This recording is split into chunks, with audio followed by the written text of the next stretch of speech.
on again. There we go. Great stuff. So if you want to come back to anything that we're doing, we'll be able to do that. So who got the chance to watch the introductory video? Say me and put your hand up if you got a chance to watch the video. Me. Okay. If you didn't, it will tell you, go on it later, it will tell you a little bit about how the course is going to be structured. But we're going to be meeting together online for a couple of hours on a Monday and a Thursday for the next 4 weeks. There will also be webinars, which are short video presentations with different speakers. They'll be uploaded each week. So this evening when we finish, I'm going to send you a link to the first one. And that will enable you just to extend your training by listening to other people talking about different things. So we have a great talk on multiples by Catherine Stagg, who is IBCLC specialist. We have coming up, we've got one on using slings, we're going to have one on play, we've got one on infant sleep, and we've got some of the best people in the business to talk to you. So we are just building the website for this. As I said, we are quite new to doing this online, but on the website we've currently got 2 professors coming to talk to you, 4 doctors, 2 IBCLCs, which is lactation consultants, 2 midwives, a physiotherapist, a nursery manager. So we've got a lot of people who are going to share their expertise and wisdom with you. But you're stuck with me for the sessions live. So my background is doula, maternity nurse, breastfeeding counsellor, and before that, teacher and head teacher. So I've been working with families for around 20 years now. We also have a Facebook group. 4 of you have joined. Habiba managed to join and then unjoin. So you need to... Oh, really? Did I? So I'll join again. Offended. So offended. So if you don't use Facebook and you don't want to, that's absolutely fine. It helps with the course because it means you're able to ask questions, you're able to interact with each other between sessions, we're able to put up links to things you might be interested in. So, do feel free to use that all the way through, and I'll be popping on there to answer questions. Videoing, doing this by video can be really tough. So if you've got kids who need your attention, please feel free to mute yourself, go and deal with the kids, come back. This is work, you are working, but you are doing this at home. We're all in lockdown. We've all got different, needs and situations. So please feel free, if you need to duck out, be it to, go to the loo, make a cup of tea, or because your kids need you, please just do that. You're all grown-ups. If we were sitting in a, in a training room, I wouldn't be asking you to ask me to go to the loo. Not going to be doing that here either. So it's all recorded. We do expect you to be here for every session, but if there are any problems that are absolutely unavoidable, please just ping me on the email and I can make sure that you get all of the relevant stuff afterwards so that you don't miss out. Are there any initial questions before we go on to our slides for the evening? No. Okay, at the bottom of your screen, I'm not absolutely sure you can do it on phones, but if you have a computer, there is a reactions button, so you can clap, you can put a thumb up. There is a chat box, so I can say hi to people in the chat and everybody will see that. Might use that to put in links, and you can start and stop your own mute and video. And sometimes we'll go into groups and I will put you into like mini groups that'll look like this, but you'll only have 2 or 4 people to chat with, like we would a discussion around a table if we were in a training room. So I am going to share my screen again. Wonders of technology, isn't it? So we're going to start with... My phone are really tiny. It doesn't matter about not seeing the people now. You should be able to see a screen that says, what is a maternity nurse? Yeah, what I'm saying, because I'm using the phone, the writing, they're really tiny. I will make sure I read that out to you, Claudia. If you do have a computer to use for next time, that would be great. But I can always read it out. That's, that's fine as well. So the screen at the moment says, what is a maternity nurse activity? Make a list in your breakout groups. So I'm just going to put you into some groups. And the questions are, what do maternity nurses do and what do they not do? So what would you expect to do if you go to work as a maternity nurse? This is initial impressions. And also, what would you say? No, that is not my job. So I'm going to put you into a couple of breakout rooms. Do-ba-do-do-do-do. I'll go wait for you. Make this work. Right, I want to Add 2 rooms, assign, going to be randomly the first 4 people are in one room and the second 4 people will be in another. I'm going to open a room now. It will ask you if you want to join. There will be 4 people, you and 3 others. We're just going to have 3 or 4 minutes with you guys talking together, and then I will bring you all back into this main group. And the 2 questions to answer: what does a maternity nurse do? What do they not do? If you need help in your group, someone who's using a computer can click on the help button and I can pop in and chat to you there. Okay? Let's see how this works. Right, you should have a message come through inviting you to a room.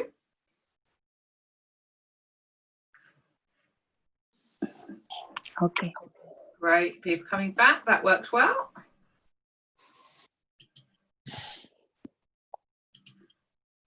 There we go. We'll check we get everybody back. Haven't lost anyone. That would be bad. It's like getting on a school trip. You keep counting people. Have I got all the kids? I didn't know you could do that on Zooms. I like that. Yeah. Loads of Zooms. I learned something. None of them as technical as this one, sure. Right. Okay, that is everybody back. Fantastic. So, first of all, about the technology. Were you able to talk to each other in the room? Okay? Yeah. Yes. Yes. Now it's about the answers. So I think the best way to do it will be to say a name, and if you've got something to say about what maternity nurses do or don't do, then say one thing. And if you don't want to participate in that for whatever reason, just say pass and I'll go to someone else. Okay, so I will start with things that maternity nurses do, and I'll start with Bella. Oh, feeding the baby. Feeding the baby. Habiba, something that maternity nurses do. Ensure that the setting is smooth, enjoyable, and relaxed. Oh, you say do not do or do? No, do that they should do. You don't do. We don't like tell the parents about medicine. Okay. Or, yeah. Yeah, that's a don't. Absolutely. Sally-Ann, could we have a do, please? A do. Okay. We implement what mothers want, like routine on their babies. Thank you. And yeah, just help. One from each, so I don't want to get to the end and someone's like, I haven't said all the things. Yeah. Alethea, could we have a don't? Oh, a don't. Cleaning. Fair enough. Leanne, could we have a don't? Going against the parents' wishes. Right, because we might be now coming to the end of our do's and don'ts, I'm going to give you a choice. Maria, a do or a don't, just tell us which one it is. Yeah. Do. Support families. Support families. Claudia, a do or a don't, you choose. You don't cook. No cooking. Okay. Fiona, a do or a don't, you choose. I do. Sleeping routine. Okay, right. I'm going to share back with you. Can you guys all see the screen? Yeah. Okay, so yes, no, or sometimes. Let's move them into the right place. Make up formula feeds. Yes, no, or sometimes. Yeah. Yeah. Sometimes if they're not formula feeding. Yeah. Obviously, don't make up formula feeds if they're breastfeeding. That would be a waste of time. Night shifts. Yeah. Sometimes. Yes.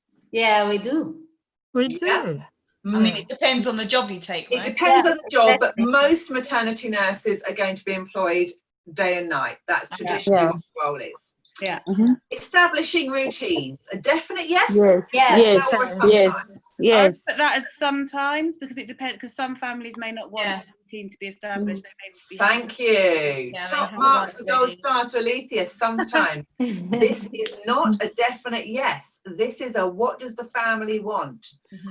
Okay, nursery tidying. So the room in which belongs to the baby. Nursery. Yes. Yes. It's a yes. We don't do general house tidying, but we definitely are responsible for keeping wherever the baby is nice and neat and clean. It's not about deep cleaning here, but is about keeping it tidy. Sharing guidance like NHS guidance, health service guidance. Yeah. We do. Yep. Yeah. Regular childcare for older siblings. And I know lots of you said you've done this in your jobs in the past. No. No. I think Nah. The key there is the regular. If they want regular care for older ones, they should employ a nanny. Yeah. Family housekeeping, so not the baby's room, but other areas of the house. No. No. No, again, they should employ a housekeeper. Ensuring mum is comfortable, Yes. Yes. however that means. Exactly. Cooking for mum. No. No. It's a no with a little bit of a sometimes. Yeah. Yeah, exactly. You know, If you are not a have cook, C-section and is really struggling, then I wouldn't have. Yeah, the C-section definitely, because I wouldn't Yeah. want to do it in every heavy job. lifting If and- mum's, or had a difficult birth or something, she's going to need that extra support. yeah, you are not going in there as a cook, but you are there to look after mum. And when you're a maternity nurse, you decide your contract. So if Okay. cooking is something that you really dislike, in your contract you can say, I do not cook, full stop. This is your contract because you'll be self-employed as a maternity nurse. Mm. If you love cooking and cooking is absolutely the key to your postpartum care, and your beliefs are around how if mother is fed well, she will do well, then you might always offer cooking. Okay. And if somewhere in the middle, you might say, I generally don't cook, but I'm happy to prepare a meal or a sandwich on occasion to feed mum. So Yeah. it's a no and a sometimes, because you make a decision. You're not a cook, but actually when we come to look at looking after the woman postpartum, making sure she's eating well can be a very big part of that. And you can choose or not choose to play a part in that as a maternity nurse. Okay. Occasional sibling cover. Yes, or sometimes. Sometimes. Occasional, right? Yes, sometimes, or no. You are an autonomous practitioner. Again, it's not something that is expected of a maternity nurse. If you can't say I'm not going to make up formula feeds, that's not in the no box. That is your job. Yeah. But in terms of you deciding what's right for you, some of us, yes, will be happy with that, and some of us say no, Yeah. that isn't what I do. Yeah. And some of us will say sometimes. So that is one that is up to you. Baby laundry. Yes. Yes. Yeah. That comes the same as the nursery. It is an expected duty of a maternity nurse. Mm-hmm. Supporting breastfeeding, Yes. Yes. Yeah. and the same as formula feeding, obviously, if that's what the mother chose. Yeah. If she's come to you and employed you and said, I'm choosing to formula feed, that is not the time and the client to be putting benefits of breastfeeding about, because that's not supporting her wishes. Yeah. Sterilising bottles and equipment, Yes. Yes. definite yes. Changing nappies, Yes. Yes. they're all about the baby. Settling, holding, supporting the baby. Yes. Again, these are things that are not negotiable. This is what a maternity nurse does. Night shifts we've had, haven't we? Yeah, you Yes, done. Take Sometimes. Sharing tips and tricks. Yes. Yes. We do, yeah. Because Absolutely. we are all mothers. We Family No, we're not cooking. all mothers. No, you do not have to be a mother to be a maternity nurse. okay. Some people have shared that they've had children. Some people have not shared, and some people will not have children. All right. So it definitely isn't necessarily your tips and tricks, but it can be Okay. from things that you've learned. Yeah, I mean, as a nanny, obviously. Absolutely. Family cooking. Again, it's sometimes for the Sometimes, second yeah. month, right? Sometimes to know. It's not expected of a maternity nurse, whereas cooking for mum is more in the sometimes box. But if it's something that you love and Yeah. you're going to enjoy doing, And you you have can time. choose to offer that. And as I put at the bottom, all of the above is if that's what the parent wants. Maternity nurses should not get in the way of maternal bonding and time spent as a family. Yeah. Okay. So you will have access to all of these slides. So I've seen people taking photos, and that's absolutely great. But be Yeah. aware that you will have them afterwards as a PDF, a file that you can come back to. Okay. Great to take notes, great to take photos, and if you work that way, that's fine. If you just want to listen, these Yeah. will all come to you afterwards as well. So Okay. whatever works for you. Okay. So here it is in a different format. So we do provide care and practical support for babies and new mums, and it's both of those things equally. Doula work often will focus a little more on the mother, but as maternity nurses, we're focusing on both of them. We do give up-to-date, evidence-based information, and we will be talking about this a lot as the course goes through, and we will towards the end of the course. It was meant to be our first webinar, but she's too busy marking in her university, have Professor Amy Brown, who some of you might have heard of. She's recently brought out a book called what is it, Informed is Best, which is about how to make informed decisions around children's around aspects of childcare. So she'll be coming to us at the end of the course and talking about evidence-based practice. And that will be one of the focuses of what we do, is not relying on great Auntie Edna said, not relying on, I've always done it this way and it's been okay for me, but going, what is the guidance? What does the evidence say? What does the research say? And knowing when there is some areas where there is not research, what's the best practice in the field? But we won't be doing, oh, I've always done it this way, so it's right. We will be challenging each other to find evidence and guidance to support the ways that we are supporting parents. So it's about all aspects of baby and postnatal care, and including safe infant sleep. So in session 5, we will be joined by Professor Helen Ball, who runs, it used to be called the ISIS Institute, which was very unfortunate naming over the last few years. They've now renamed themselves as BASIS. They're the Infant Sleep Lab in Durham, and she's the professor there. So she'll be coming and talking to us about safe infant sleep. We do support new parents to bond as a family. So it's about helping them to create a bond themselves, rather than being the person who has the baby all of the time and occasionally letting mum do something if you think she's learned. That's not the approach we're going to be taking.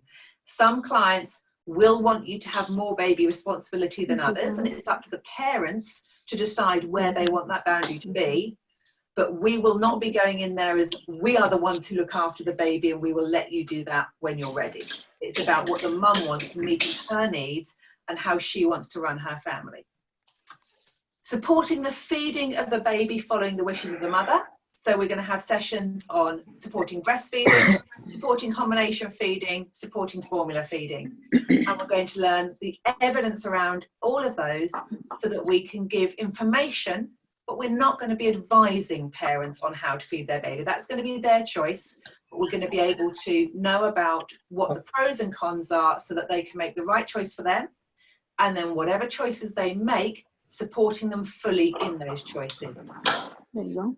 Providing day, night or 24-hour care. And most maternity nurses will work 24 hours over 5 days a week.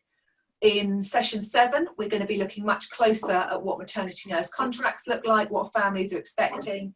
Some maternity nurses will work days or nights. Most maternity nurse work that comes up is 24-hour care, 24 hours. which means generally nowadays 4 hours off, i.e. sleeping or doing your own thing, and 20 hours where you are on call for the baby. That does also mean sleeping when the baby sleeps. It doesn't mean being awake for 20 hours. Okay. And sometimes parents need to be reminded of that. So we'll go through that in session 7, a lot more about what it is to work as a maternity nurse, and we will speak to someone who runs an agency and ask them about what their clients are looking for. We'll speak to another working maternity nurse about what happens in her interviews, what her clients are looking for. So that will be in session 7. What they don't do, many of you have come up with these answers already. So someone said about don't give medical support. Absolutely, we don't tell people about medicines unless there are some cases where you will be offered and you will accept specific training. So for example, if a baby's come out of the neonatal unit, they might be tube fed. So a tube would be going down their nose and into their stomach. Some maternity nurses will accept their job to help look after that family. And in that instance, they would be offered training by their NHS nurses on how to tube feed that baby.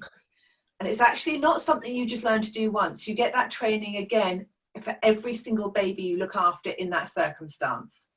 So if you're going into that, you would give medical support, but it would be under the guidance of a doctor or nurse with additional training. So generally we don't give anything medical, but it may be that you choose to accept a job where you are saying, yes, I am accepting additional training, just like the parents will be trained by the NHS nurses to tube feed their babies.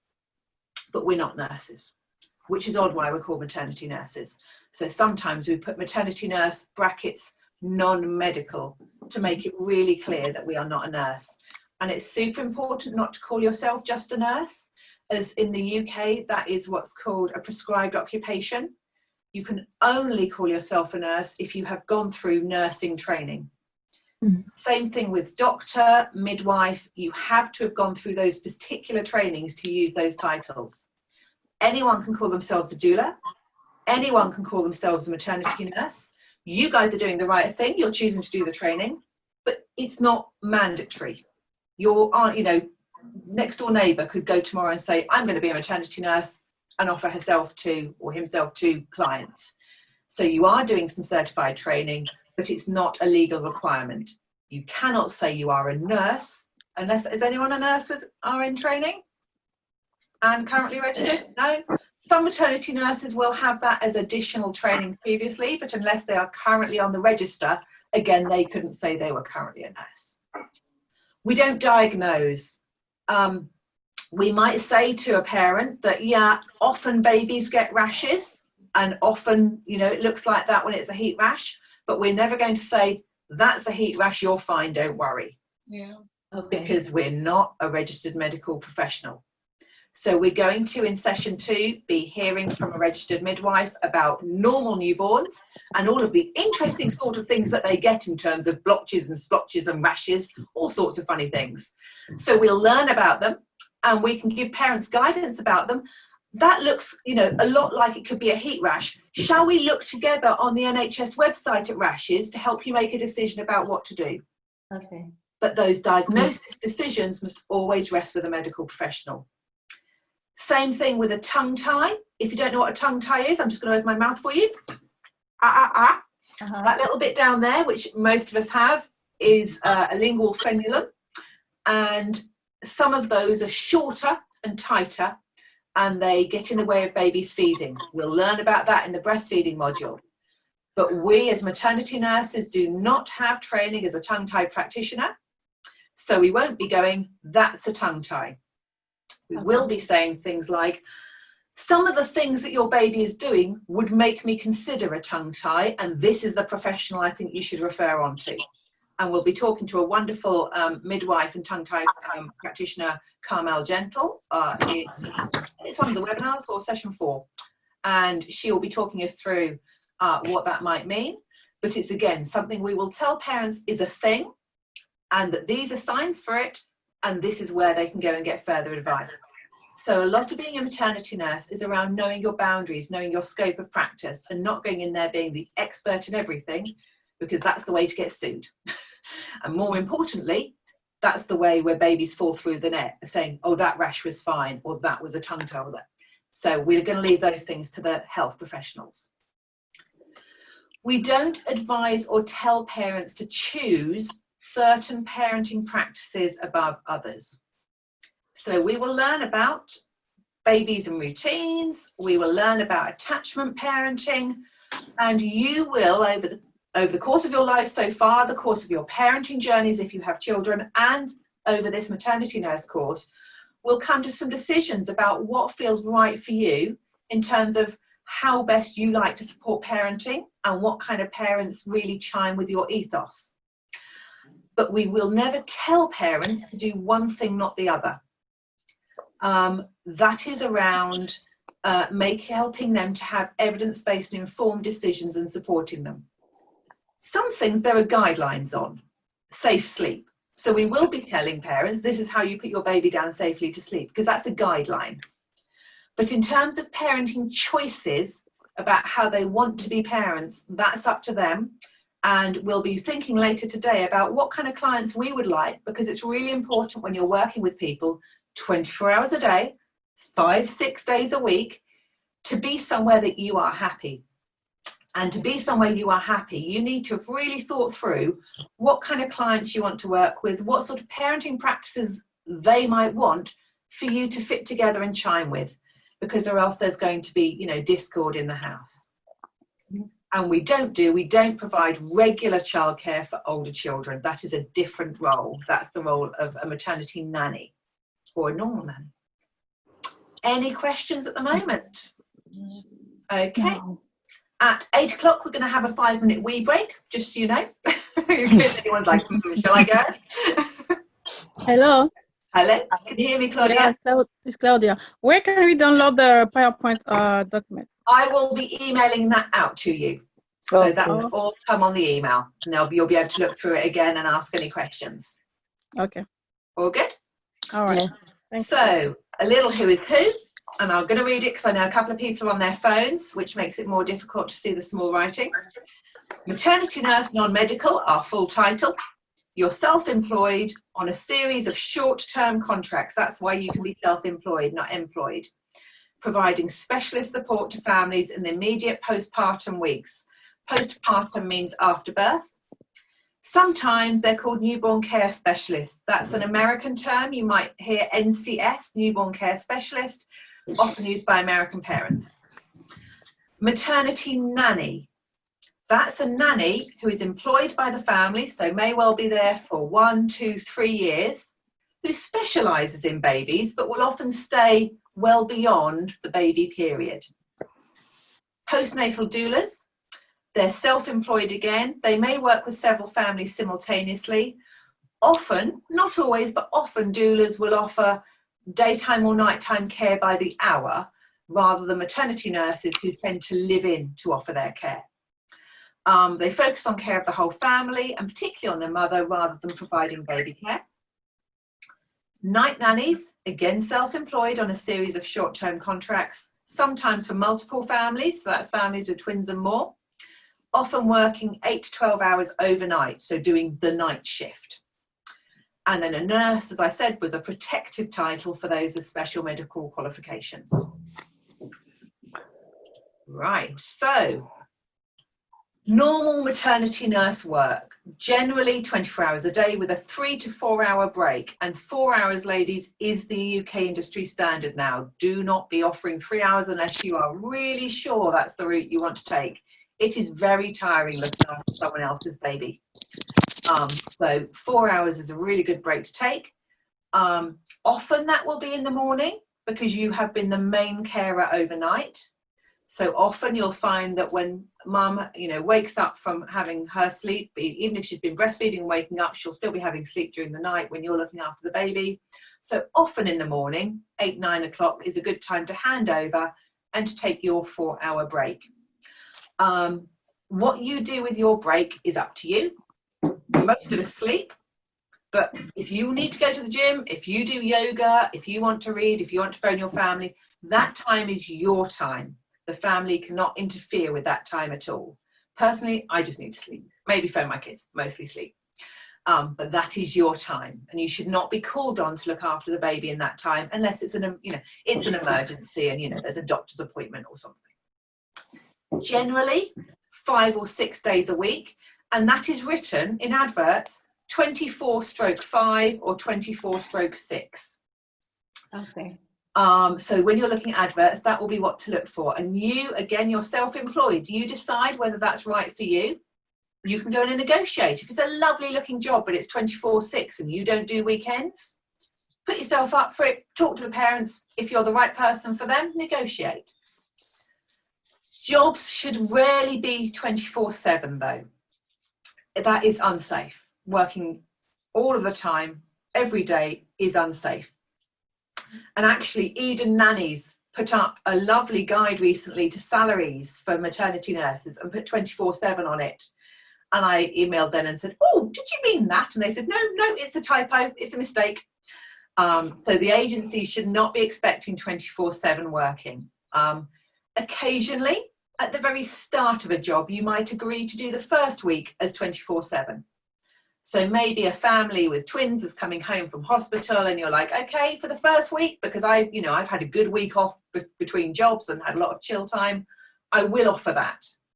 But it shouldn't be something being offered for 4, 5, 6, 12 weeks. That's unsafe. But if you choose to do it for the first week, yeah, that's a bit of give and take on each time. And sometimes families will really feel they need that care, and sometimes you'll feel you're able to offer that. Generally, contracts will be around 12 weeks, give or take. So you might choose to have a series of short contracts. You might be happy to stay with the families a little longer, but mostly maternity nurses work from newborn to 3 or 4 months old. The family that you work with, and generally maternity nurses will be living in, are responsible for your costs. So they'll either provide the food or provide money for you to, a budget for you to buy your own food and cook, or occasionally, if you're in a formal household or one of the high net worth households, they will provide you with a staff member to do your cooking for you, which can be good and can be odd. It depends on your view of food.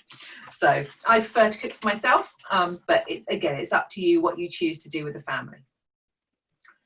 So, and some families will look on you in different ways. So for some families, you'll be, Auntie Caroline, who's coming round. I mean, I'm called Doula Caroline, I'm called Nanny Caroline by some families, because they want someone to be there just like their family. Often for parents whose own family is abroad, maybe they'd love to have their own mum or nana there, and she's not with us anymore, or she's in another country, so they want someone there in that role. Some families will view you as staff. They've had a baby, could you look after it, thank you very much, and they'll see it again when they're 5 years old. And some families are in between. And again, when you're thinking about clients, you've got to think about what type of clients do you feel comfortable with. Some people will be going into this job going, my ideal job is working for a celebrity with high profile, high salary but high responsibility. Some people will be going into this going, I'd love to work with multiples, and my dream is to support quads. Some people will be going into this going, I want to support mums like me. I want to be the support I wish I'd had. All of those are valid. It's about thinking what's the right job for you. And because you're living in a family home for several weeks or months at a time, it's really important that you get that choice right at the beginning so that you are happy in your work. Formal households, again, something you might see in job descriptions is this is a formal household. What that means is they often have several staff, often wearing a uniform, not always, and they'll expect you to be much more in the background, bringing baby when requested. Other families will treat you like part of the family, and they'll invite you to have meals with them. They will, invite you to come and sit with them in the living room. It will be very, very much like if you were going and supporting your own family member. So you need to choose the jobs that suit you and your beliefs. Any questions on that before we move on? Okay. Yeah, I want to know something here. This course is a maternity nurse course. Yeah. But this course as well, you teach how to be maternity, because I want to do just nights. So this week we called maternity nanny, maternity nanny.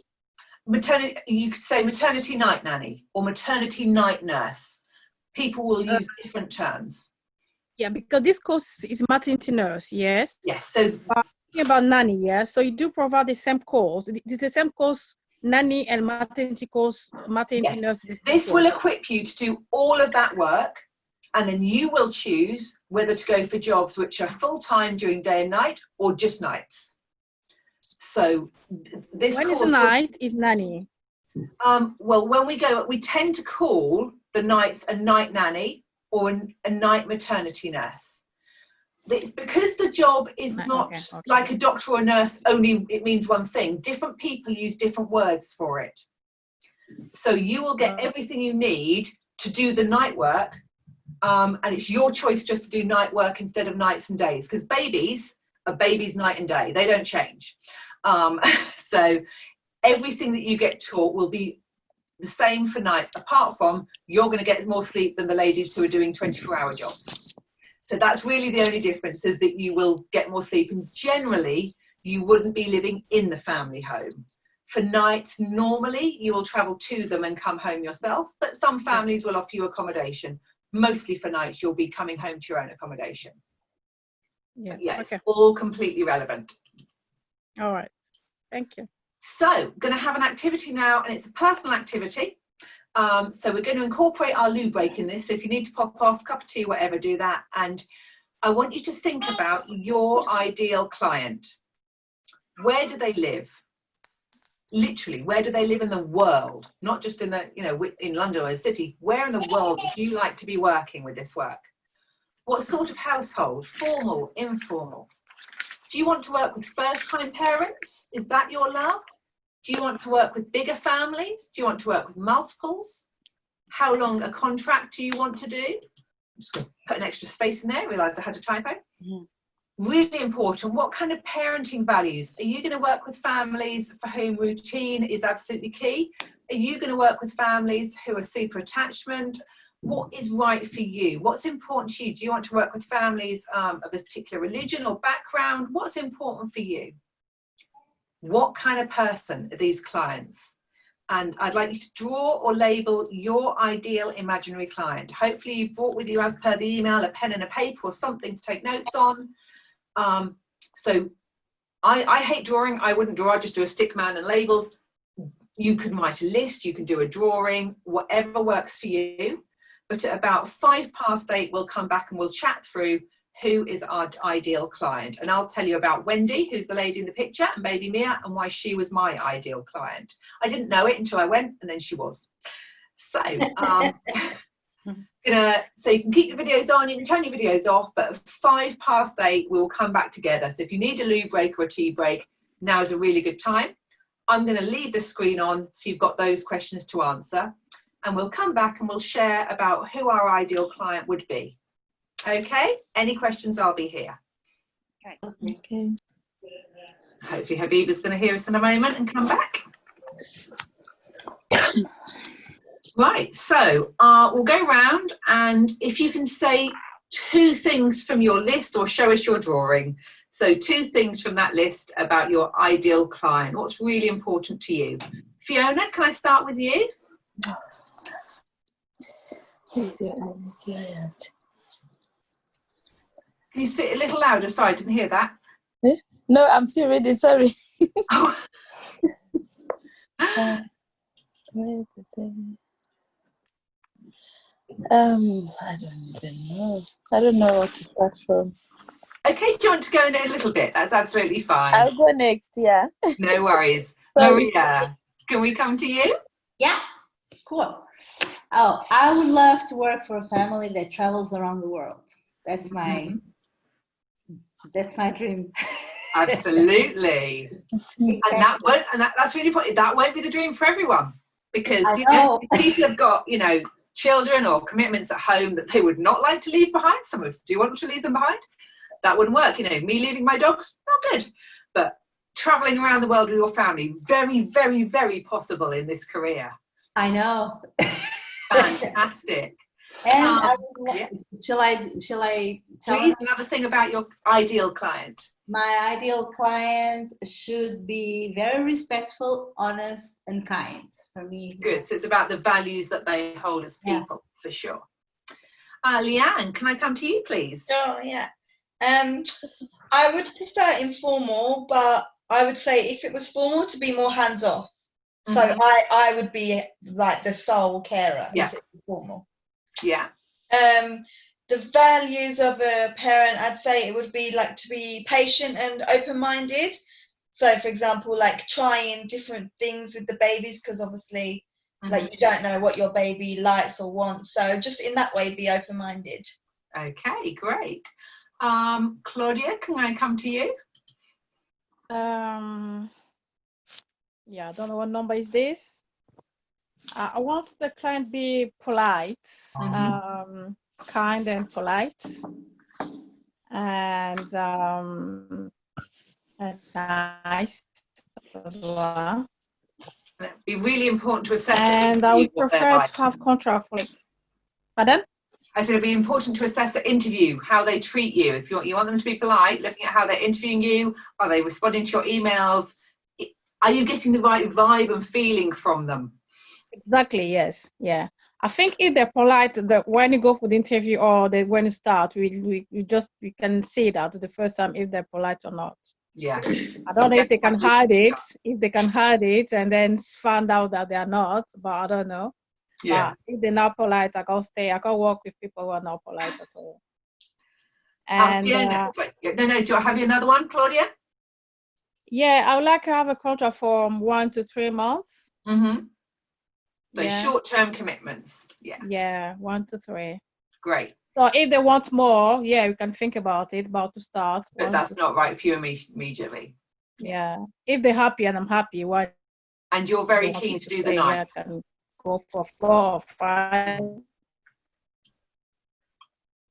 Okay. Yeah. Right, Fiona, does Yeah, that only give you nights. ideas? Yeah. Okay, My so what's your ideal? Yeah, my client, I would like my client to have respect for me, because I'll do the same. And even to, yeah, I like traveling as well. That would be nice. You and Maria are going to be going up for the same international jobs here. Yes. Me Great. too. Okay. Bella, tell us about who you'd like to work with. Thank you, Dan. Me, I want to work with a kind person, and then they treat me like they're one of their family, and then respectful, and then travel around the world. As I Another said. traveller. Yeah. Oh. Alicia, what sort of family would be your ideal? So I would love to support families that've got multiples, having just seen firsthand how much more draining that is than a singleton in terms of sleep, and parents that are sort of baby-led attachment style parenting, and just give them that, sort of, so particularly sort of, people that haven't got the family support to call on, but very much want that kind of village style upbringing for their children. Yeah. So and lots of adverts will say, this family is looking for a maternity nanny who's keen on routine. You just need to avoid those. That is not the family where you are going to be happy, where they're going to be happy, where the baby will be happy. Yeah. Habiba, going to unmute you. Okay, unmute. No, still can't hear you. There we go. Is that it? She's pressed it as you. Oh, she's pressed it and I pressed it at the same time. Sorry, we both did at the same time. I'm so sorry. Tell me about your ideal family. Yeah, we can now. Sorry. Okay, I don't mind traveling anywhere and working anywhere, but I would love a family with respect, friendly, and open as well. Yeah. All good. Anything in particular in type of parenting style that is important to you? Routine is important to me, because I believe if you put a child in routine, it will be easier for me and the parent as well. Yeah. So again, so that needs to be the families you're going for. We do not, you won't want to be going for jobs where they're saying, the routine is not key to what we want for our baby, because or else you're going to be at odds with them. So you and Alethea will be going for very different types of job, because you're different people with different core values. Okay. Right. Sally Ann, tell us about your ideal family. Right, my ideal client will be an informal, open-minded, preferably first-time parent, because I think that's a blank canvas and we can work together and help each other learn. Yeah. And that I've got respect for others, good sense of humor. Oh, very important. Yeah, 3 a.m. in the morning. Yeah. Yeah. Have I come to everybody? Have I missed anyone out? No, I don't think so. No, good stuff. So my ideal client, I said I was going to tell you about Wendy, and I knew she was my ideal client when she chose me based on how I worked with her dog. Because I'm a real dog person, and she had a Springer Spaniel the same as mine, and when I paid the Springer Spaniel more attention than her, she was like, that is a maternity nurse for me. And when I realized that about her, she was the client for me. She lives in London. She's her and husband are American, and they have a beautiful apartment. And I am a sucker for a nice house. This is something I've learned about myself over the course of this work. I really love a nice house. She was a first-time mum, and like Sally Ann said, I really like working with first-time parents because I like supporting the parent as the biggest part of the job and helping them on that journey. And I actually did do nights with her. So same as Claudia's wanting to do, I did nights with baby Mia, and it really suited me. I didn't know until we kind of all merged together. I started my PhD at the same time, and I did 3 nights a week with her, and it meant that I could do a night with a baby, spend the day in the British Library, do a night with a baby, and it just worked well, and it gelled in terms of personality. So she ended up being my ideal client. And they're now living in Singapore, but hoping to come back for London for baby number 2. I am waiting for the peeing on a stick photo as we speak. So, you know, that is how intimate the relationship gets with, you know, with clients that you get on well with. Yeah. You will not, hopefully you won't know that their second baby's coming before their husband or their partner. Hopefully they will tell them first, but you're not far down the list, you know. Yeah. Because those nights that you share together, you know, middle of the night conversations are really important. So those bonds are incredibly important to a job working well, because whether you're doing nights or whether you're doing, you know, 24 hours is with this family, you are living in each other's pockets. So getting it right to interview is super important, so that you are not sitting there thinking, I feel uncomfortable with this, I feel uncomfortable doing this in the way the family want me to, I feel uncomfortable supporting these choices because they don't chime with what I like.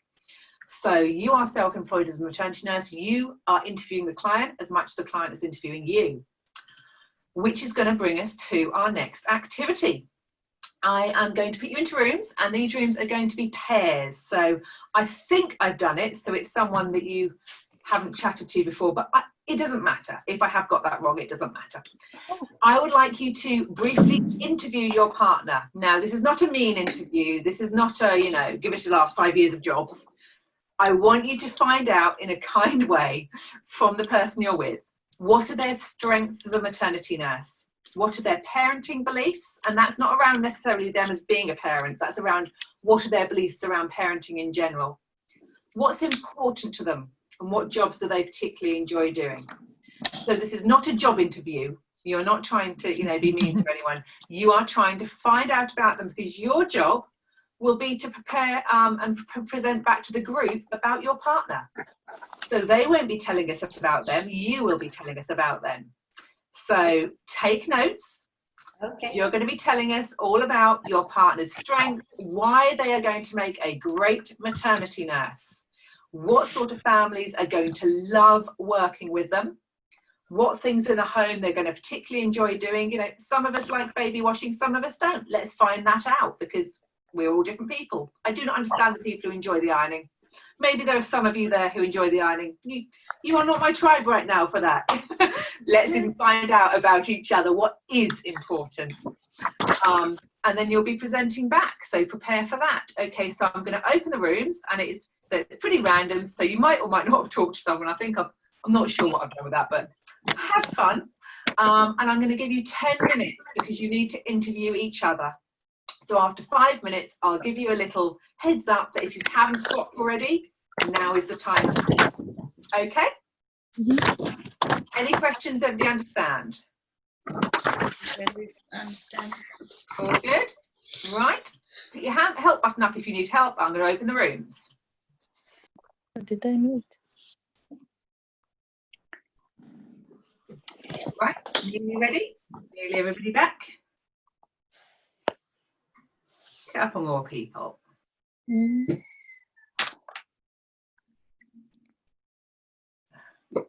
I think Habiba had some connection problems, so I think they might be taking a little bit longer, her and Leanne, just to finish off. Okay.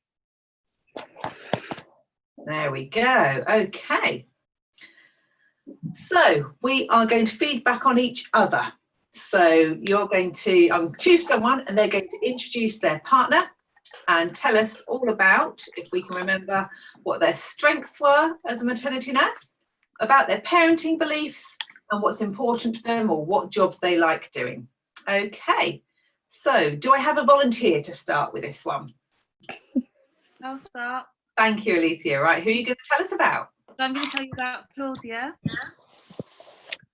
So Claudia is similar to me, wants to go in and do night support. So she wants to be a night nanny, night maternity nurse. Her strengths are being able to get involved in helping the parents, and working in cooperation with the parents and their needs. She believes one of her strengths is to be getting babies into routine. Her parenting beliefs were based on, the modeling, trying to model good behaviour for the baby and have the, modeling so that right from the beginning they're aware of what good behaviour is and what's expected and what's not expected. It's important to her that there's good communication with the parents, that she's able to keep the baby safe and that the baby and maintain the health of the baby. And she would particularly enjoy getting a baby into a good sleep routine and supporting the feeding, particularly if it's breastfeeding. Great stuff. Can I ask everybody else to put themselves on mute, because there are a few people who are moving around and it's a little difficult to hear. Claudia, I'm going to ask you now to tell us the opposite, all about Alethea. So take yourself off mute. Just take yourself off mute, Claudia, first, because we can't yet hear you. Still can't hear you. You do it. Last time I did it, you see, I messed up and we did it at the same time. There we go. Can you hear me now? Now I can hear you. Okay. Right. Okay. Aliyah, yeah? Mhm. Sorry. Okay. Tell us Aliyah, all she's Oh, the connection's really bad. I can't Hello? hear you. Can you start that Hello? again for me? Can you hear me? I can hear you now. Okay. Start from the beginning. We couldn't hear anything there. Aliyah, she's can you hear me? Hello? Right, Oh we my can't God. hear you very well. My suggestion is that you stop your video, because sometimes I don't know what's that means happening. if you stop the video but keep the voice on, Can you it hear me now? sometimes works better. So try stopping your video and just using it like a phone. That sometimes you hear me works way now? better. A little. Hello, can you hear me? I don't think she can hear us. Can you hear me, Claudia? I can hear you, yes. Okay, Claudia, for me, try turning off your video, because sometimes that makes the computer work better or the phone work better. So if you Turn just it off. turn your video off, but still you can hear us and talk to us, that sometimes helps with the connection to make things a little better. Okay, is it better now? We can hear you now. Tell us everything you've got. Okay. Aliyah has a good experience with children, and she's a very calm person, and she really wants to work with parents, help moms to be confident, and help mom to have all information about the baby. And she also have a good skills about the babies, the needs of the babies, any cries about the baby, like when the baby's cry, she can identify easily while the baby's just crying, if the baby is something wrong or the baby is wet or need feeding. So she has a good skills about that, to identify any cries of the babies. That's a good thing. And also want to be part of the family and give all the information about the family, to be confident, and to make sure that all the parents have all information about the routine and all information they need about the baby, about all routines. Great, thank you very much. And it's much clearer. So you are a beautiful woman, but for this session, I think we're going to have to stick with just the audio, because then we can hear you a lot clearer. I suspect it's the internet where you're living is not being so good to you tonight. Right, can I have please another pair volunteering? Who would like to tell us about someone? Leanne's got her hand up, so let me just pin you, and if you'd like to unmute yourself, who are you going to tell us about? So I'm going to tell you about Habiba. She is a very organized nanny, and she's wants to focus on like a safe environment, keeping the place clean, and she's obviously stressed that she's organized, and she likes to have a parent like that as well. Yeah, it needs to match, doesn't it? Yeah, exactly. You'll not enjoy. Again, she wants the parents' beliefs to be that they're respectful, that they're honest, and they're on the same page, and they're always like have a good communication with each other. For her role, she would like a routine. She says she's quite strict on a routine, and that first she would prefer a first-time parent, so that she can able to support them and offer what she knows and what she's learned over the time. And it's important to her to feel part of the family, and to get on with Great the parent. stuff. Thank you.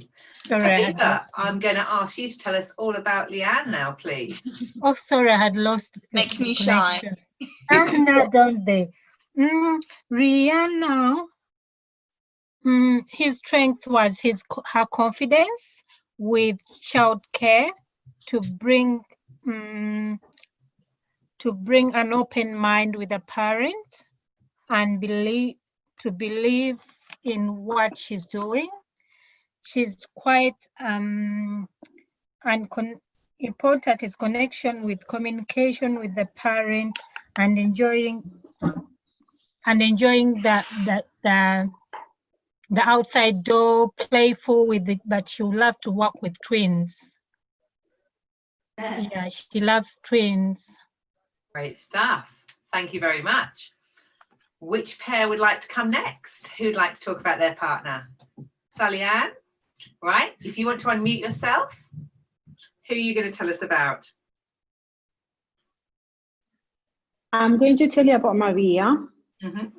and I'll start with her strengths. What she prefers is to be a night nanny. Mm-hmm. And her strength are she's organized, and she's very clean and tidy. She can put routine in place easily. She's raised 2 of her own children, and she's a good cook, which will be a plus to the family she will be with, because she likes cooking and she's an honest person. And she values from her clients, she would value people that are open-minded and happy and honest and positive. Lovely. As clients. Yeah. Thank you. Right, Maria, it's now your time to tell us about Sally Ann. Sally Ann is a very positive nanny, organized and tidy, very, very. She is very kind and honest and hands-on. She goes along with everybody, and she's a very open-minded person. She would like that the parents' beliefs, emotional well-being, respect for the others, good sense of humor, it's important as well. And she would like to do some night nannies as well. Everybody's on the nights? Okay. It's really good to help know this now, because then I can focus some of the course to do that and more. Exactly. Great stuff. Right. We have one more pair to go. Fiona or Bella, who would like to speak first? Okay, Bella, I'm going to pin you. Tell us all about Fiona.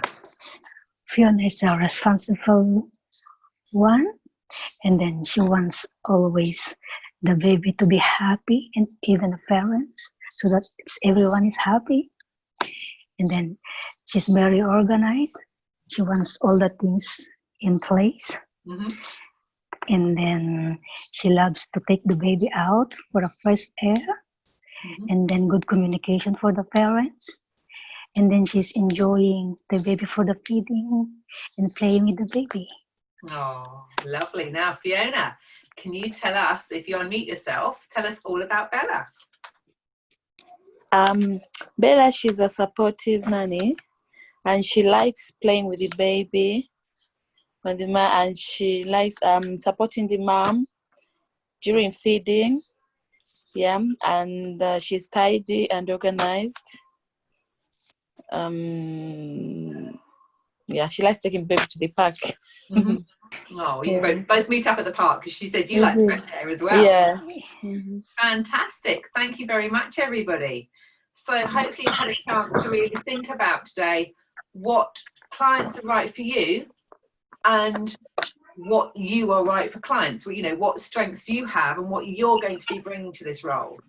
So for the last part of our session, we're going to look a little bit about some of the really important it's not the boring things, but it's not particularly baby related things, but they are important things when you're going to be working with a family. So I'm going to share up my screen again. Hopefully everybody can see that there. I'm just going to make you all bigger so I can see you all. Okay, so confidentiality.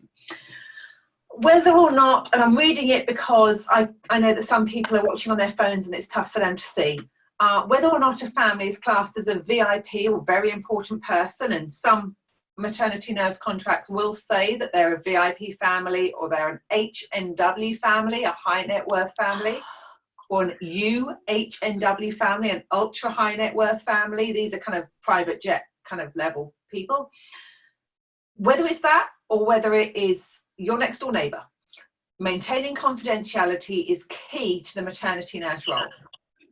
So some high profile families might ask you to sign an NDA, or a non-disclosure agreement. So particularly if they have things that they really don't want to get into the public domain. We're talking about, Saudi princes and princesses. We're talking about footballers and their partners. So people who are really very high profile may want you to sign the agreement. But whether it is that family or a family just like you and me, confidentiality should be respected at all times for everybody. So we're just going to think about a few situations. What would you do? So situation one, you haven't been paid yet this week because the family say there was an issue at the bank. But you notice on the dining table a bank statement with a large amount of money in a savings account. Should you say something to the family? So who would like to start us off here? Everything's been fine up until now, but this week they just said, I'm really sorry, there's an issue with the bank. Could you, would you mind waiting a few days? But you've seen this bank statement, with a several thousand or £100,000 in a saving account. What would you do? I can go. Yeah, go for it. I wouldn't say anything. That is a kind of breach of their trust, and they're definitely, if you say something that you've noticed on the counter which they haven't necessarily left out for you, then they're not going to trust you as well. Absolutely. And if they obviously have told you that there is an issue with the bank, then you kind of have to, it's obviously up to you whether you want to press on that, but you shouldn't bring that into it. Very true. Yeah, it doesn't negate the fact there might be a problem with them paying you, and you might need professional advice on that. Yeah, exactly. But it's a different situation that you've seen money in a savings account. Yeah. Anyone else have anything to add on this scenario? What would you feel? Uncomfortable, comfortable? How would people feel? Well, for me, just because they've got there's a bank statement saying there's a large amount in the savings account doesn't stop them from telling the truth. They could be telling the truth about the issue with the bank. This could be £100,000 in an account that you have a 56-day access on. Exactly. So it's not used, and the money they had put into their current account, banks make mistakes. Yeah. So for me, it would be a genuine thing, and I like to think that I'd have something in my contract that states if I've not been paid in a sort of extended period after. I'd want to take some payment before I started a job anyway. Yeah. Just got that. Everybody should be taking a deposit before they start the work. And then afterwards, if not, then there are legal channels that you can go down, because there will be a signed agreement to say that they've agreed that they will pay you the money. So there are ways to get the money without having to say, look, I've noticed your bank, because that's not actually a business. Very true. That's not professional. It's not professional. Absolutely right. It's not professional. It's not showing you in any good light there. No. Even if they weren't doing the right thing, you need to be the professional. You need to do the right thing. So situation two, you're finding an aspect of baby care or life with this family difficult, and you want to post on a maternity nurse Facebook group for support. So we'll have a Facebook group for Manta. There are other large maternity nurse Facebook groups out there you can join, and often you'll see someone say something about their family that they're working with. Who can give me an example of something that would be acceptable to put up, and who can give me an example of something that is unprofessional? Where would you draw those lines? It's not acceptable.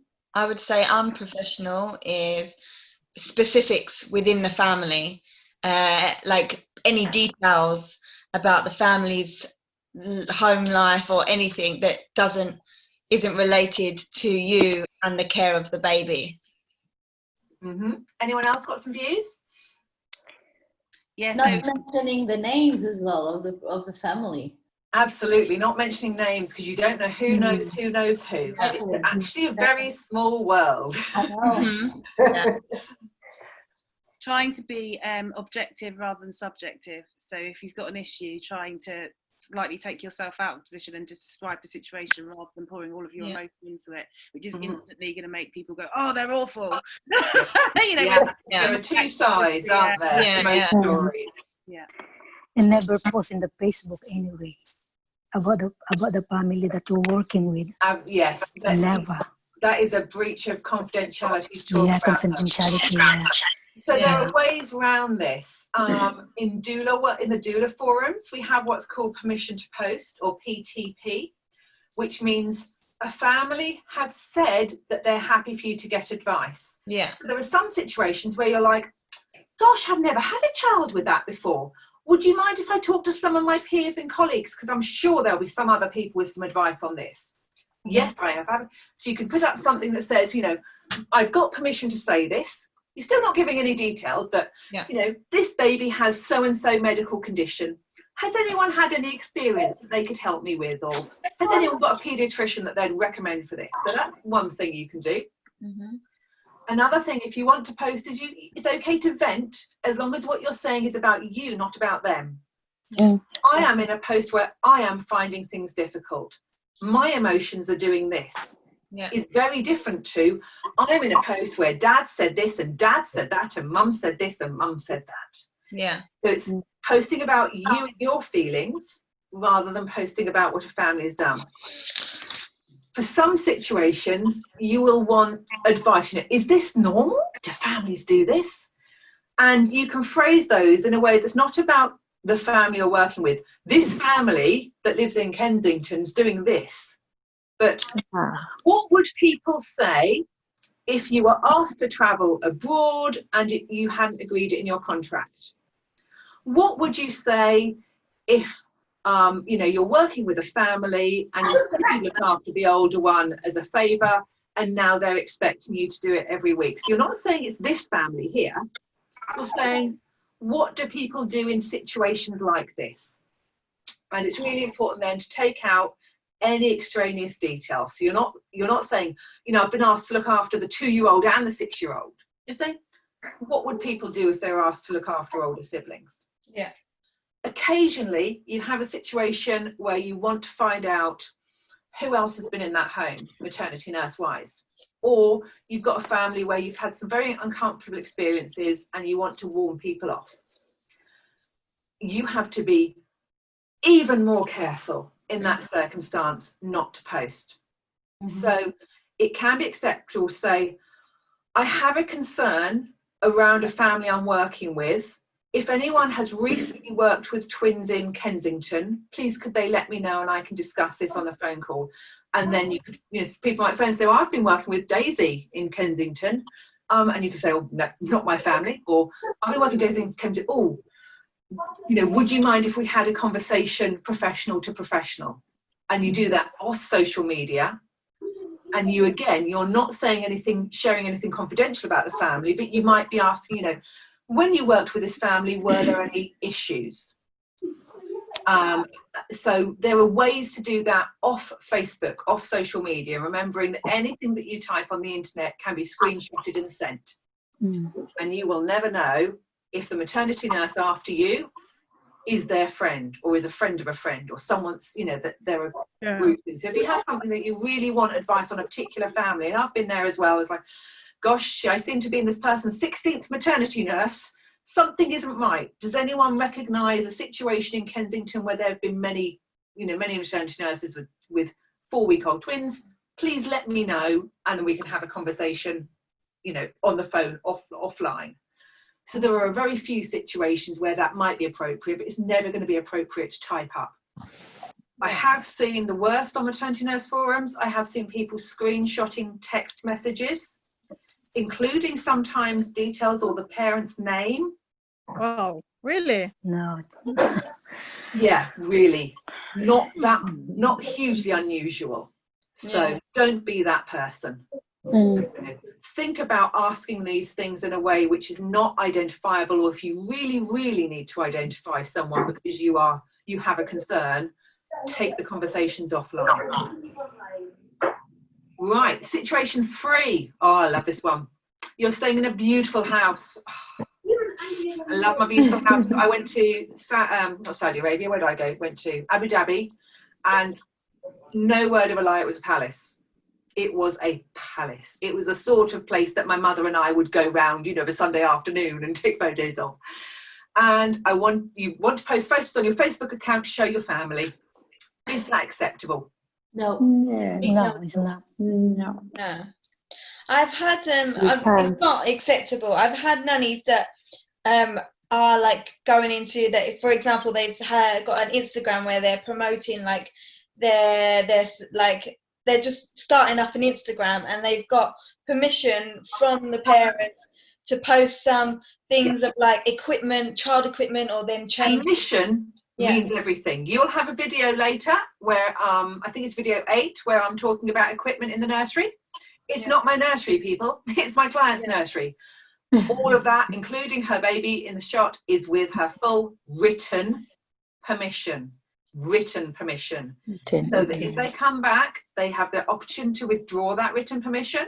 And if there was a dispute, it's written there, and you can say, well, the permission was given on this date. Yeah. Because these are people's houses, it comes under confidentiality. You can post pictures of views. Views don't belong to anyone. Yeah. So I told you about my lovely client Wendy's beautiful house. The photos I took were of Tower Bridge. Out of her apartment window, you can see beautiful sunsets over Tower Bridge. That view doesn't belong to anyone. It doesn't identify where I am, who I'm with, or what their house is. What you don't do is posting interior shots, and never, never, never, never photos of you with the children, or photos of the children without written permission from the parents. Right, situation 4. You came back for a bit early from your break and saw one of the parents shouting at and hitting, smacking on the bum, their child with a belt for being naughty. What do you do? You weren't meant to be there. You're on your break. Okay. Child abuse. It's a safeguarding issue. Yeah. It would be to inform. I want to say, so I don't know if there's somebody better, but social services, I would be wanting to give a call to. I think before to inform the social service, you can inform your agency, Mantan. If you're working with an agency, a call to the agency is very, very much a good thing to do. You may well be working completely self-employed without agency, though. You might well be going through an agency, or you might just be finding a job yourself through word of mouth.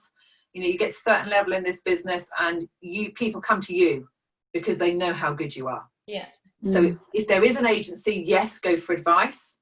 That isn't always going to be the case, which is why our next slide is on safeguarding. It's not fun, but it is important. So safeguarding means the actions that are taken to promote the welfare of children and to protect them from harm. As I won't normally read slides, but I say, because people on the phones, I want to make sure they don't miss this important information.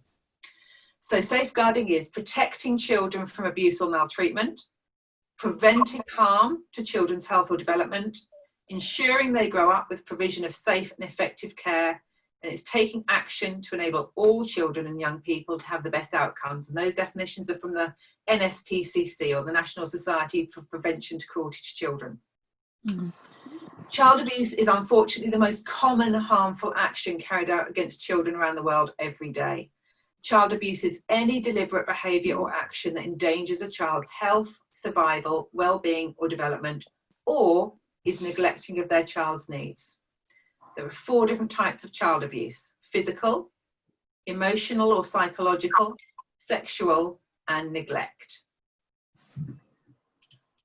So this course is not a safeguarding course. You will be sent, when I send you the slides for today, you will be sent the NSPCC resource sheet, which defines child abuse and a guide about what to do if you are worried about a child. I really, really need you to read those through. If you don't take anything else away from today's session, take the job of reading the sheets on safeguarding, please. If you have concerns about a child and talking to their parents might put them at further risk of harm, you can call the NSPCC for advice on their number. You'll get these slides through. Or there's something called a local safeguarding children's board for every area. So wherever you're working, not where you live, but where you're working, you can click on the link and you can look for the children's safeguarding board, and that will tell you the numbers for the local social care, we used to call it social services, local policies and contact points. You can always call the police for advice. So these are the things you can do if you are concerned. When you're working with a child, if it is safe to do so, the first thing to do should be to talk to the parent. But if that might put them at further risk of harm, you do these things. So if you see parent A with the belt, but you've never seen parent B do anything like that, you can speak to parent B first and, you know, find out what they want to do. But you do have a duty of care to report things where things you think have happened. So the resource sheets will be sent to you, and it's really important that you read through them. But I recommend that everybody working with children does a safeguarding course, and you'll be able to click on these links, so you don't need to write them all down, but you can choose one. And I really, really recommend that you do one prior to starting work. And I hope you never, ever, ever, ever have to use it. But if everybody does a safeguarding course, the one family in a few hundred where there are concerns, it will mean that they are dealt with appropriately. So I found you some cheapish courses. Some of them are free if you belong to certain organisations. So if you've signed up to childcare.co.uk and you pay for their gold membership, which gives you like access to families to find jobs, they have a free safeguarding course. PACey is the professional association for early years. If you're signed up to them as a member, they have a free course. If not, there are different courses you can do with different companies. NSPCC one in the middle is super. The others, you know, they all cover the same basic stuff, but I strongly recommend, because this is not a safeguarding course, that you do take part in one of these. So you'll get that all on the link sent to you. Okay. So how long does the certificate last? Is it 3 years? No, safeguarding certificates aren't time limited. It's not like first aid where they expire. It is not mandatory to have it. It's good practice, and it would be good practice to update it every years. Because I do have one, so I don't need, if it doesn't expire. You have done a safeguarding course and you feel it is recent enough, then that is absolutely fine. It's not mandatory, because maternity nurses are not in what we call regulated employment. You're not teachers, you're not nannies working in a nursery, you're not childminders on the Ofsted register. There is no requirement for you to have any training at all. But my strong recommendation is, as well as first aid, that you're choosing to do an additional safeguarding course. But there are no rules to say you have to do it, and there are no rules to say you have to get it updated. If it is something you've done in previous employment or in other childcare work, you've met that requirement, that you've met my personal requirement already. But that's only my advice to you, that you get this either done or that you've done it before. I can't make you do it, it's not part of the course. But strong, strong, strong recommendation. We only have a few minutes left, so we're not going to break out for this. We're just going to talk together as a larger group. What benefits do parents have from employing a maternity nurse? So when they welcome you into their home to help look after their beautiful baby or babies, why are they doing that? What's the good of doing that? Why do they want to do that? Rest. Yes, so they can rest.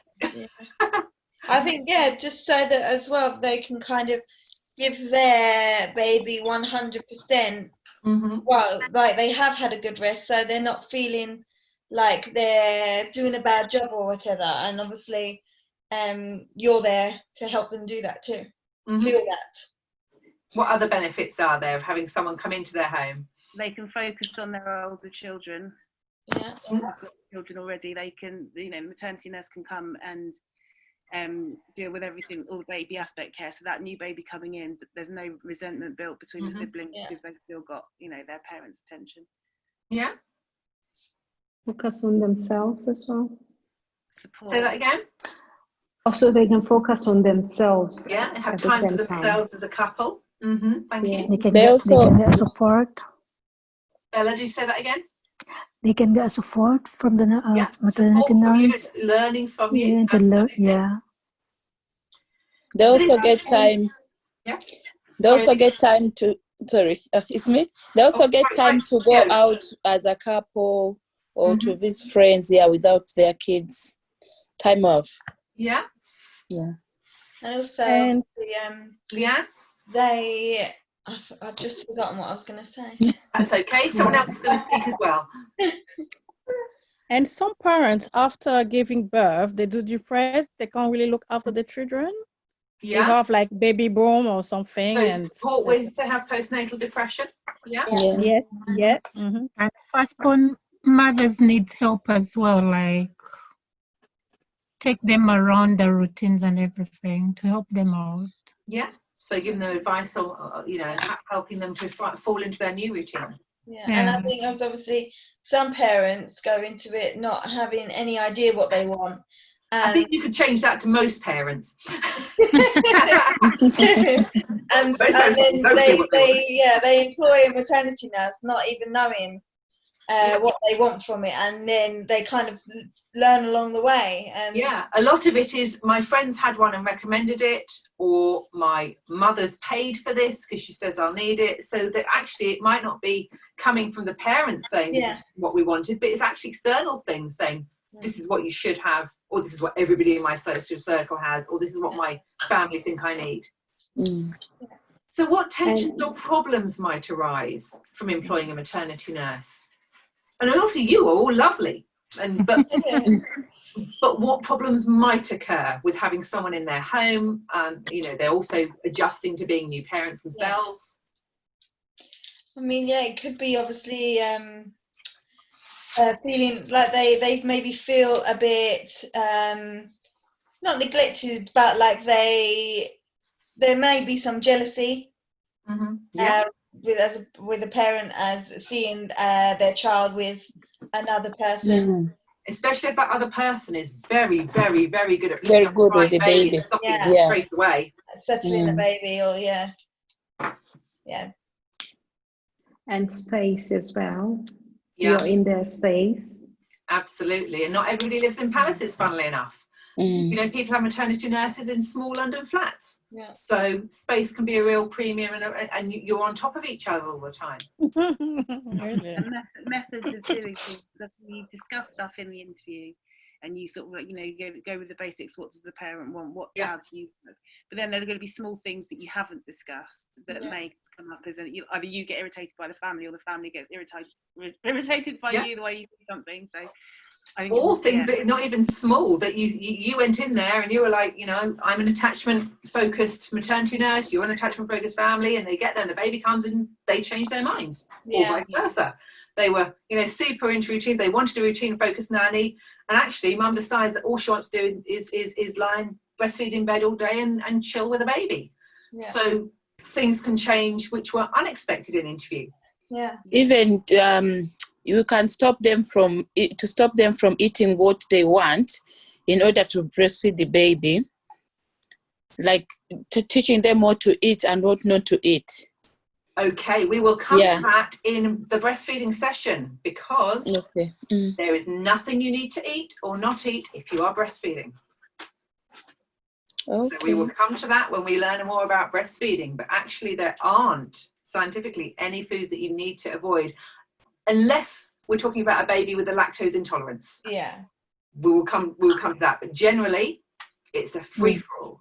Right, we are going to zoom through now, because I don't want people to be 3 minutes over. Building effective partnerships with parents. We can talk about communication. We could text them, with permission, take photos of their baby to share with them, updates, written records.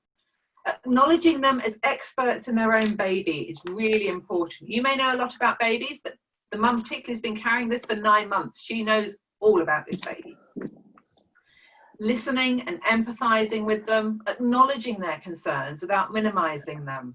It's important when parents tell you their worries, not say, oh, that's nothing to be worried about, because that's not actually listening to where they're coming from.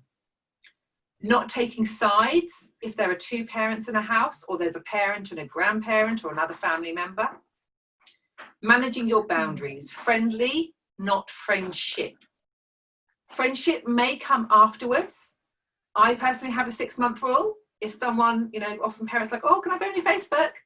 If it's 6 months' time, we're still communicating, and it's someone that I'm likely to go out for, not a drink with, because they've got a tiny baby, you know, a 6-month-old baby still, they're probably not going anywhere, but, you know, go out for a coffee with after 6 months' time, then yeah, maybe that's a friendship. But when you're working, you're friendly, but there is a barrier there, there's a boundary there. Always being positive. They are not paying you to be grumpy at 3 a.m. in the morning. Not making cultural assumptions about them. Not thinking, oh, they're this type of parent, therefore they, you know, that they own a private plane, therefore they do this. Everyone is different. Remembering you are a guest in their home, it is their home.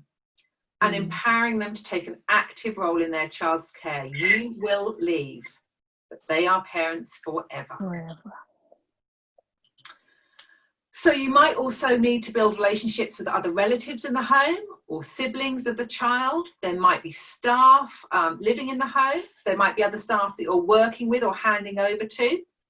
And there might be health professionals, all of whom you have to have positive relationships with. So I know that we are 5 minutes over. If you would like to leave because you have other things to do, then that's absolutely fine, and you can just have a look at this slide and consider it in your own time, and I will email you out the slides and the additional paperwork for the lesson. If you want to stay for another 5 minutes, we can cover this. So please make your own choices, no judgment either way, because I'm now 5 minutes over, but this will take a 5-minute activity. So if you need to leave us, goodbye, and we will see you on Thursday, and you will get the email. If you want to stay, scenario 1. Granny is paying your wages. Isn't Granny lovely? She said that, you know, mum can have a maternity nurse and she will pay. Granny also thinks you're feeding that baby too often. So Granny's paying. Granny has an opinion. How do we sort this out? I think it's the parent. You go to the parent and you discuss with them. You don't want to get in the middle of that, so you just discuss with the parent, and they will then, in turn, you would hope, discuss what they want with their mum. It can be a very difficult relationship because Granny has done this probably before, maybe 3 or 4 or 5 times before with her children, including the daughter, who has clearly turned out very well. But infant feeding has moved on. We don't wean in the same way as we did 30 years ago. Yeah, but the granny's old school. Granny's old school. So maybe sometimes granny need to update some knowledges. So absolutely. So it's about sharing is the answer. We're finding out what the parents want, and you're doing what the parents want with their baby. Yes. Having a positive relationship and sharing with Granny what has changed and why. Acknowledging that that's how things used to be done. And I always give the example of car seat safety.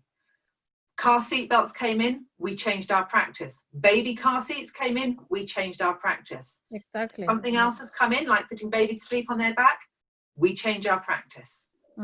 So reassuring that Granny that you have the infant's well-being at heart, and these are the reasons why this is now recommended practice.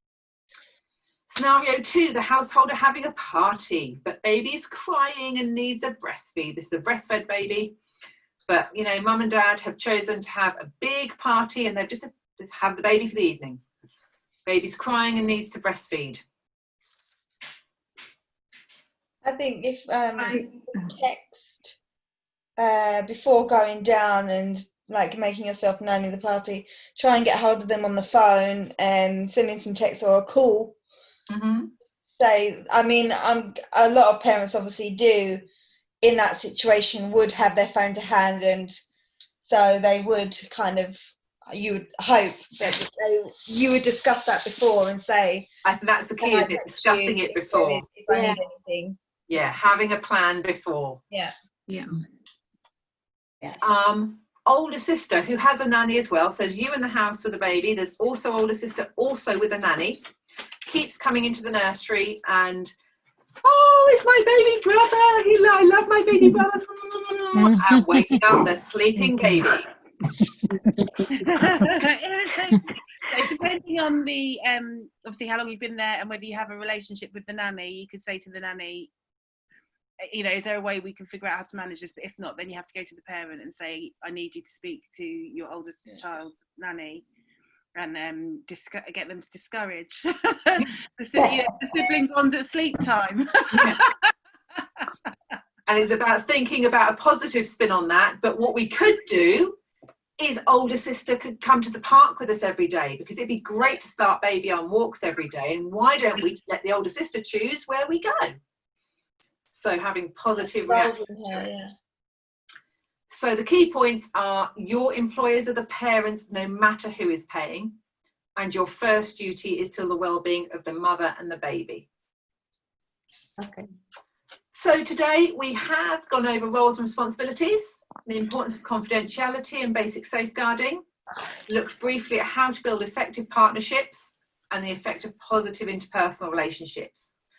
I will be sending out to you the slide copy here, the documentation on safeguarding that I promised you, Okay. a link to the introductory webinar if you haven't watched it already, and a link to our first webinars, which are on multiples and on sling use.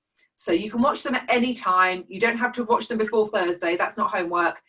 Watch them when it works for you. Thursday, you're all going to wear makeup, right? Yes. Yeah. Same time. If you want to share a takeaway of one thing you've learned, or one thing that you've had, yep, I'm glad I knew I was doing that right, so one thing you've had reinforced, or one thing that you would do differently or didn't know about at all. So if you want to share a takeaway, you can. You don't have to. I think maybe I've had a little like thinking about what kind of role I want to go forward in, and obviously hearing different people's what they want maybe has opened me up to different options. Yeah, and there were jobs for everybody. There were enough jobs for everyone. I didn't know that you did the whole taking money up front thing. Deposits. Yeah, deposit, sorry, yeah. Absolutely, and we'll find out more about why, but briefly, if you're going to say in March next year that I'm going to be putting aside 12 weeks of my life, you want to know that if something happens, and I don't mean a tragic circumstance, I mean parents changing their minds, that you have not got 12 weeks with not paying your rent or mortgage. It's true. Yeah. We'll go into that more in the business sections. Quick question, do we learn about SID? And we absolutely do. So if you have a look at the introductory video, it's got all of the modules and webinars that we do, and that is, I think, session 5, where we learn about basic infant sleep, including SID, sudden infant death, and safe sleep. And we have literally the expert in the UK, Professor Helen Ball from BASIS, talking to us about SID. You cannot get anyone who knows more. So will they be coming on the Zoom? Is that what they are? Actually on a pre-recorded interview. Okay. Because we're doing evenings and most professionals are working 9 to 5, I've pre-recorded those to be, you know, nice to them, or else they'd be spending their evenings, which is not on. But sorry, sorry. Please, I haven't had the breastfeeding steady. Yep, come out. I don't have it, so do I really need it, or? Do you mean you need to attend each session on the breastfeeding? No, the breastfeeding doesn't have his breast. If you are really, really unlikely to ever support breastfeeding mums, then bring an apple or an orange. Okay. So these are really, really useful. It's a hugely important tool when you are supporting mums, because if you can support with a baby and a boob, you can demonstrate things to them without being at all inappropriate and touching bits of you that we, you know, you would actually take that onto a job too. I take this to jobs. Okay, I take With the this to jobs. teddy. With the teddy. With my fake baby, absolutely. Okay. Because when you are supporting a mum and you say, well, you could try this, you don't want to be handling her. Yeah. And you know, you don't want to be showing on yourself. That's not professional. So here you can say, well, what you can do is put your finger here and do this, a flipple technique. You can do a sandwich. So you do this. You can do breast compressions. You do this. So you're actually using it as a tool to show the mum without you putting hands onto the mum. Okay. So they are really good. If you don't want to invest right now, for the session, bring an apple or, you know, something that is a bit booby. But if you can knit one or buy one from Etsy, they are a really, really useful tool along with a baby doll or a teddy, because you're able to show mum, and that empowers her to do for herself rather than you doing something on her, which is not good practice. But that's what I meant by a knitted boob. Okay. They come in all sorts of colours. Where can you buy it? Pardon? Where can you buy it? Etsy or eBay. If you search for knitted boob, there. If you want in the email, I can put some links. It's no one I prefer. I'll put some links in the email. Not a problem. But for the session, if you don't have something, bring something that's a bit boob shaped. I'll learn all about what shape your boobs are then from what you thought. I thought there's a special course about the feeding, feeding. So there is a specific breastfeeding course that's separate to this, but we will spend 2 sessions, so a whole week on infant feeding. So I could talk about infant feeding for days. Is that both breastfeeding and bottle? Breast combination and formula. So we will spend 1 2-hour session focusing on breastfeeding, 1 2-hour session focusing on combination feeding and formula feeding. Okay. And then there's a whole separate course you can choose to do at level 3 or level 4 on supporting the breastfeeding mother. Okay. But yeah, we will cover the basics. Anyone else got a question or a takeaway? Something they've learned, something they have gone, yep, knew that, really happy that's still happening. No? Okay, I will love you and leave you. I will email out tonight with the course notes, everything I've promised you, some links to knitted boobs, and I will see you all on Thursday. Do remember to join the Facebook group if you are a Facebooky person. It's a really, really good way to keep in touch, and do watch the introductory webinar because it will tell you about everything we're going to cover. Okay. Great. See you all and make up on Thursday. Thank you. Bye. Bye. Bye everyone. Bye. Good night. Bye. Bye.